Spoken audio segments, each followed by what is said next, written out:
Bismillahirrahmanirrahim. Assalamualaikum warahmatullahi wabarakatuh. Perkenalkan, nama saya Ahmad Hamra, dan kali ini saya akan mempresentasikan materi sejarah kelas 10 yang berjudul Masa Praaksara.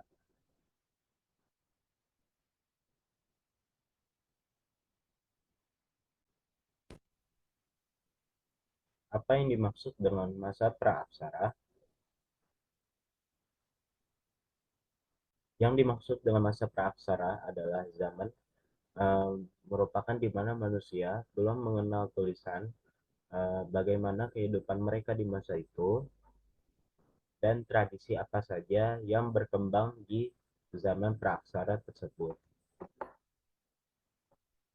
Lalu pembagian-pembagian zaman pada masa praaksara, yang pertama ada zaman batu tua atau paleolitikum, yang kedua ada zaman batu tengah atau mesolitikum, yang ketiga ada zaman batu muda atau neolitikum, lalu ada zaman batu besar yaitu megalitikum.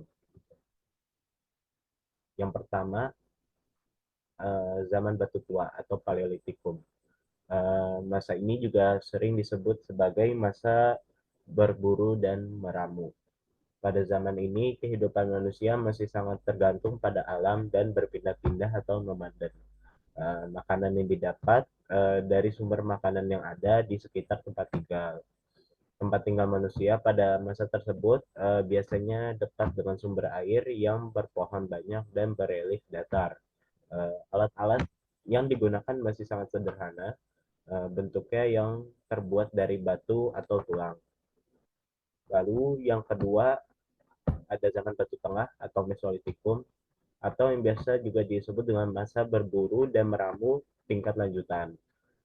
Pada masa ini manusia hidup di gua-gua dan masih berpindah-pindah. Makanan yang didapat dengan cara berburu hewan liar dan buah-buahan dari pepohonan yang ada di hutan. Manusia masih menggunakan alat-alat terbatas yang terbuat dari batu dan tulang dengan bentuk yang lebih baik. Sumber daya alam masih mampu memenuhi kebutuhan manusia. Lalu yang ketiga, ada zaman batu baru atau neolitikum, atau juga bisa disebut sebagai masa bercocok tanam. Pada masa ini atau pada zaman ini, manusia mulai mengenal bercocok tanam dengan cara berladang, dan mereka tinggal sekaligus menetap di dekat ladang-ladang yang mereka buat. Mereka membabat hutan dengan sistem ladang berpindah. Setelah berkali-kali panen dan kesuburan ladang berkurang, mereka akan berpindah dan membuka ladang baru di tanah yang subur. Pada masa ini, manusia mulai memelihara hewan ternak dan hidup dalam kelompok-kelompok besar, serta mulai mengenal kepemimpinan secara terbatas. Peralatan yang digunakan masih terbuat dari batu yang diasah hingga halus dan berbentuk lebih baik. Lalu yang terakhir,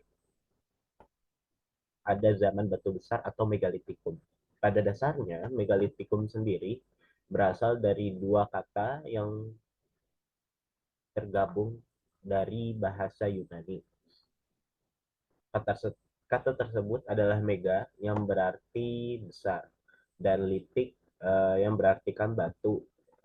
Sementara akhiran kum mengacu pada istilah periode atau zaman.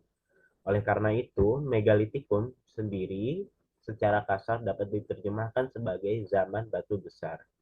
Hal ini mengacu kepada banyaknya benda keseharian yang terbuat dari bahan dasar batu serta memiliki ukuran yang besar, ditemukan pada zaman tersebut. Secara teknis, zaman megalitikum merupakan bagian akhir dari zaman batu, tepatnya memasuki akhir pada era tersebut. Lalu kita akan melihat peninggalan-peninggalan pada masa pra-aksara. Yang pertama, ada peninggalan pada zaman Paleolitikum, ada kapak peribas, ada flang dari binatang. Lalu pada zaman Mesolitikum ada kapak Sumatera dan Modingat, lalu ada batu pipisan. Setelah itu ada peninggalan pada zaman Neolitikum, itu ada kapak lonjong dan kapak persegi. Lalu peninggalan pada zaman megalitikum sendiri itu ada kubur batu, arca batu, menhir, sarkofagus, dolmen.